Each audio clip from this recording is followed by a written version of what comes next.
সুপ্রিয় দর্শক, আসসালামু আলাইকুম ওয়া রাহমাতুল্লাহ। আশা করি সকলেই ভালো আছেন। মূর্তি পূজা কবে থেকে শুরু হয়েছিল? কোন নবীর আমল থেকে মূর্তি পূজা আরম্ভ হয়? মুসলিমরা মূর্তি পূজায় যেতে পারবে কিনা? চলুন আজকে কোরআন ও হাদিসের আলোকে আবু তোহা আদনান সাহেবের কাছ থেকে আমরা জেনে নিই। ভিডিওটি অবশ্যই ইনফরমেটিভ হতে চলেছে।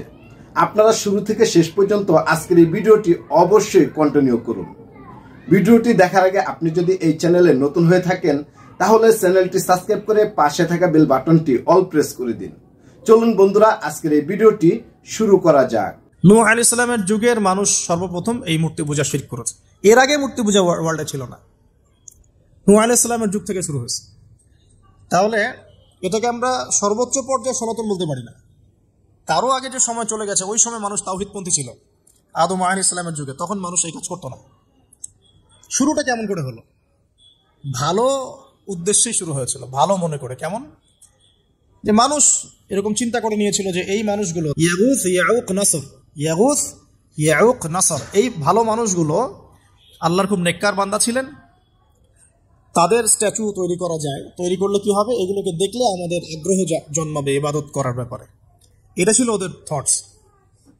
শয়তান এভাবেই তাদেরকে ইনফ্লুয়েন্স করেছিল আর কি। তারা তাই করলো।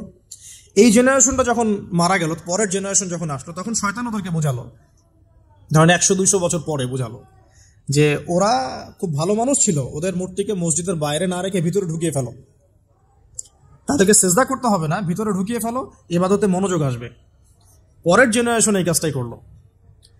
থার্ড জেনারেশনকে শয়তান বোঝালো যে সরাসরি ওদের কাছে চাইলেই হবে, তারা আল্লাহ পাকের অনেক কি আনুগত্য প্রাপ্ত, নৈকট্য প্রাপ্ত বান্দা। সরাসরি তাদের কাছে চাইলেই হবে। আল্লাহর কাছে চাওয়া, এখানে চাওয়া একই কথা। ওখানে সেজদা করা, এখানে সেজদা করা একই কথা। এখান থেকে শুরু হলো সরাসরি স্ট্যাচু ওয়ার্শিপ। সরাসরি স্ট্যাচু ওয়ার্শিপিং এখান থেকে শুরু হয়েছে। তো আমরা আমাদের হিন্দু ভাই বোন যারা আছেন, আমাদের আশপাশে অমুসলিম ভাই বোন, তাদের প্রতি সম্মান রেখেই এই হিস্ট্রিগুলো পড়তে বলবো আর কি, এবং যুক্তি দর্শনগুলো খুঁজতে বলবো। আসলে কি তারা শুনতে পায়? আসলে কি সে আমার কোনো উপকার করতে পারে? আসলে কি সে আমার কোনো ক্ষতি করতে পারে? আসলে কি সে সৃষ্টিকর্তার প্রতিমূর্তি হতে পারে কিনা? তো আমরা এটা আহ্বান জানাবো, আমরা কারো ধর্মীয় অনুভূতিতে আঘাত করব না। ইসলাম আমাদেরকে এটা শেখায় না। ইসলাম এটা শেখায় যে মানুষকে হিকমার সাথে, প্রজ্ঞার সাথে দাওয়াত দেয়া, যাতে করে তারা জাহান্নামের রাস্তা থেকে ফিরে আসতে পারে ইনশাআল্লাহ।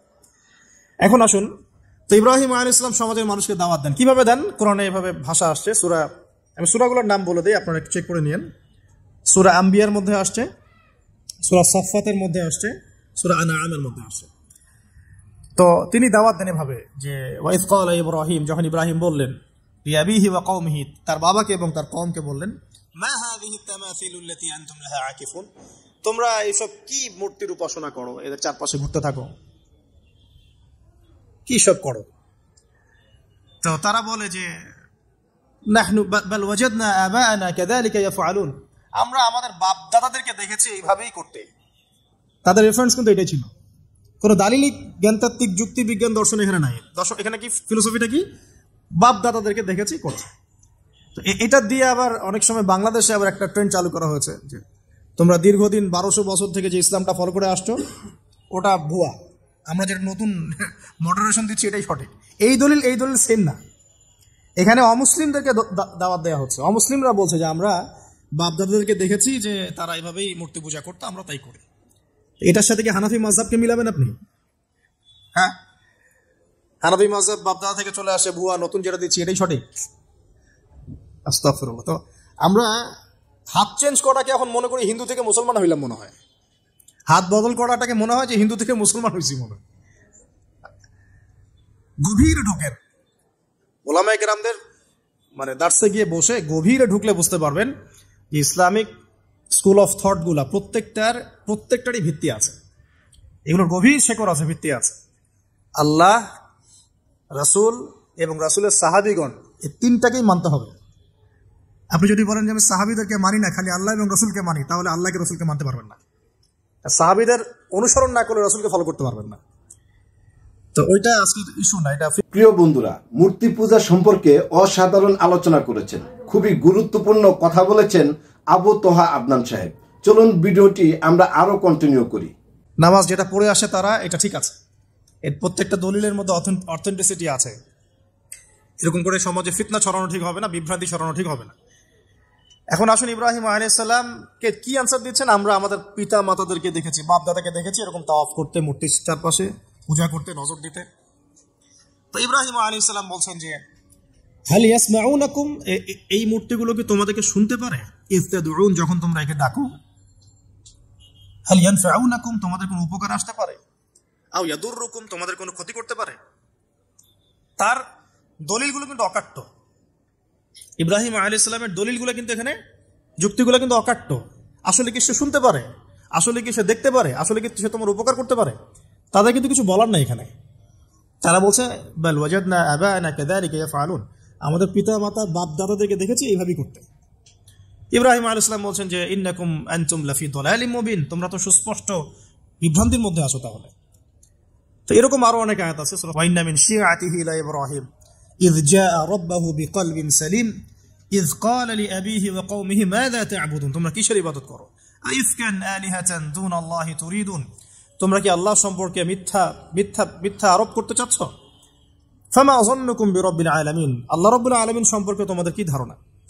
এভাবে তিনি তার কওমকে দাওয়াত দিতে লাগলেন। কিন্তু তাদের কওমের দলিল একটাই ছিল, বাপ দাদাদেরকে দেখেছি এভাবে মূর্তি পূজা করতে, তাই করে।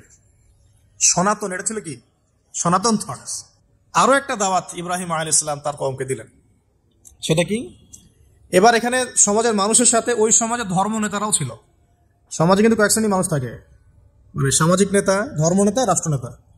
তো রাষ্ট্রনেতা পর্যায়ে এখনো ইব্রাহিম আলাইহিস সালাম যান নাই, এখন সমাজ নেতা আর ধর্মনেতা চলছে আর কি। এবার ধর্মনেতা আসলো, এসে ধর্মনেতারা তাকে বোঝানোর চেষ্টা করলো যে এই আসমানের তারা, চাঁদ, সূর্য, প্রকৃতি, গাছপালা, এগুলো ইলাহ, এগুলোর ইবাদত করা যায়। এই ঘটনা আল্লাহ রাব্বুল আলামিন সূরা আনআমের মধ্যে বলেছে।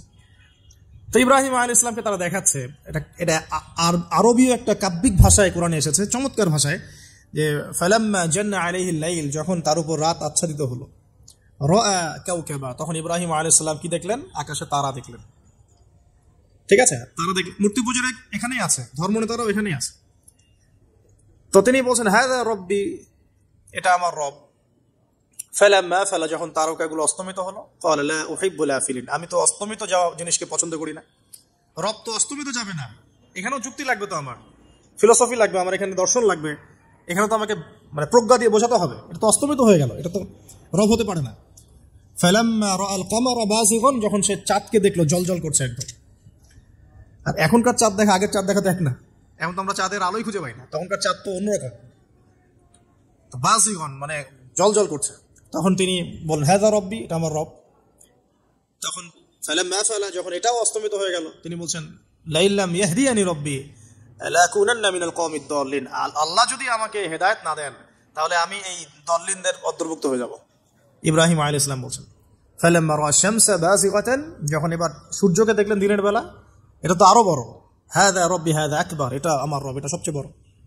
হাযা আকবার, এটা সবচেয়ে বড়।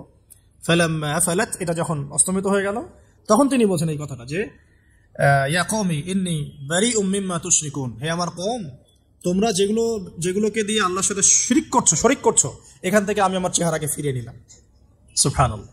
তখন তিনি এই কথাটা বলেন ইন্নী ওয়াজ্জাহতু ওয়াজহিয়া লিল্লাযী ফাতারাস সামাওয়াতি ওয়াল আরদা হানিফান ওয়া মা আনা মিনাল মুশরিকিন। প্রিয় বন্ধুরা, আপনারা যারা শুরু থেকে শেষ পর্যন্ত আজকের এই ভিডিওটি দেখেছেন, আপনারা মূর্তি পূজা সম্পর্কে অনেক সুন্দর ইনফরমেশন জেনেছেন।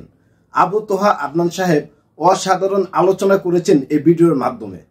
বন্ধুরা, আজকের ভিডিও এই পর্যন্তই। এই ভিডিও সম্পর্কে আপনাদের কোনো মতামত থাকলে অবশ্যই কমেন্ট বক্সে দিবেন। দেখা হবে নতুন কোনো এপিসোডে। সে পর্যন্ত ভালো থাকবেন, সুস্থ থাকবেন। আজকের মতো বিদায় নিচ্ছি। আসসালামু আলাইকুম ওয়া রাহমাতুল্লাহি ওয়া বারাকাতুহু।